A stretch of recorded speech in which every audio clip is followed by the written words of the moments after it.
Okay, I wanted to kind of go over quickly, how do you graph when you have nasty numbers? So, VOA, vertex vertex opens axis. So this would be 1, -2 for the vertex. It opens up because this is positive, and the axis would be x equals 1. So 1, -2, there we go. Oop, I kind of missed a little bit, but okay. Now it's going up, so that means 2 x-intercepts. So I would have put 0 in for y. Oh no, I got nasty number. So I would square root both sides, plus or minus square root of 2. Add 1.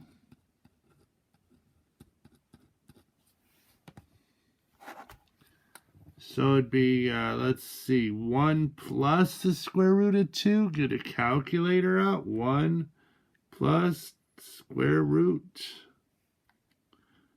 of 2.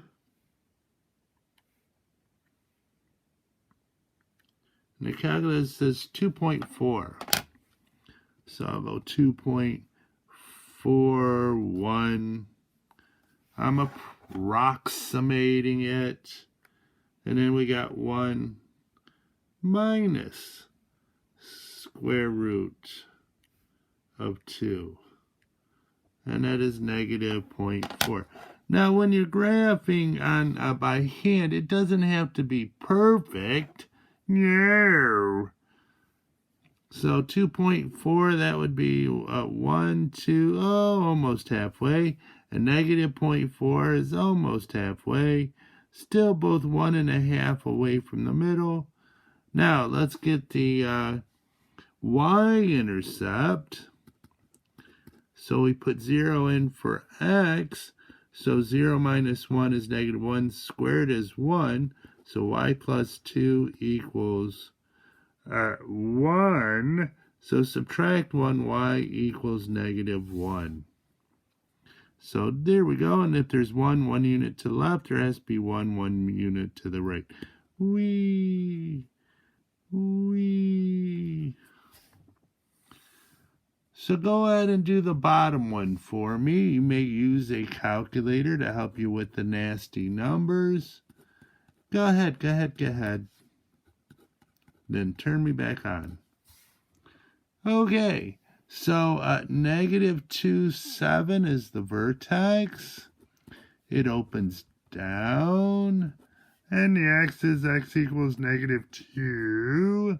So -2, 1, 2, 3, 4, 5, 6, 7. There we go. So let's do the intercept. Since it's going down, we gotta have 2. Yes, we do. So put 0 in for y. So it'd be -7 equals -x plus 2 squared. Take the opposite of both sides. So it'd be plus or minus the square root of 7 equals x plus 2. So subtract 2. It would be -2 plus or minus the square root of 7. So again, get a handy-dandy trusty calculator. And I'd have -2. Oh, shoot, I put a decimal. Oh, mercy. Where's my minus sign? Oh, well. Let's do this. It's square root of 7 minus 2. So it'd be 0.64, 5, blah, blah, blah. And then we have, there we go.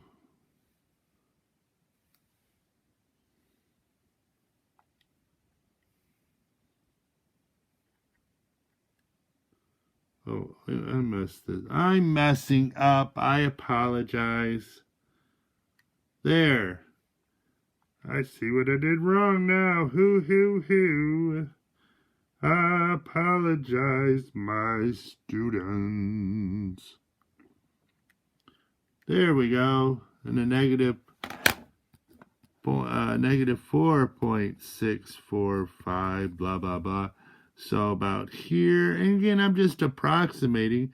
1, 2, 3, 4, a little bit more. Notice 1, 2, a little bit more. 1, 2, a little bit more. Now, will the y-intercept be above or below the x-axis? Well, it has to be above it because this is on this side, but it's going to be very close. So let's find it. Let's put 0 in for x. 0 plus 2 is 2. Squared is 4. So y minus 7 equals negative 4, the opposite. Added by equals 3. If I add 7, so 1, 2, 3. There's 1, 2 units to the right, so there better be 1, 2 units to the left. Left. Ooh, that was horrible. Okay, try one more for me, my peeps. Go ahead. Okay, so the VOA, it would be 0, negative 10.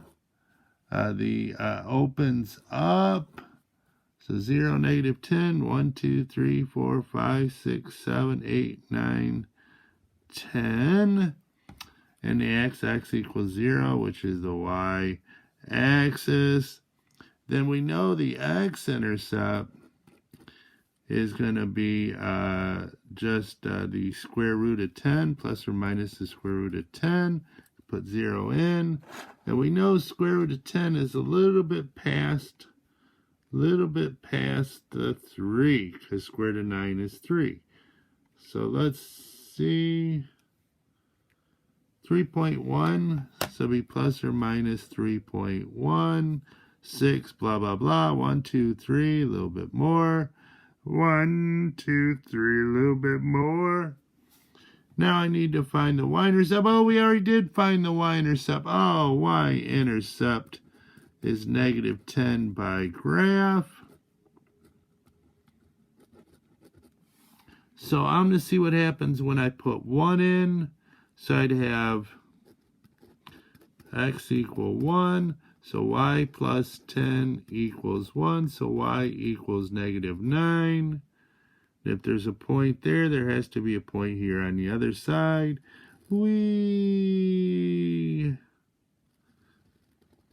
So I really thought you'd probably be able to figure this out, but I got to thinking maybe you need a little practice.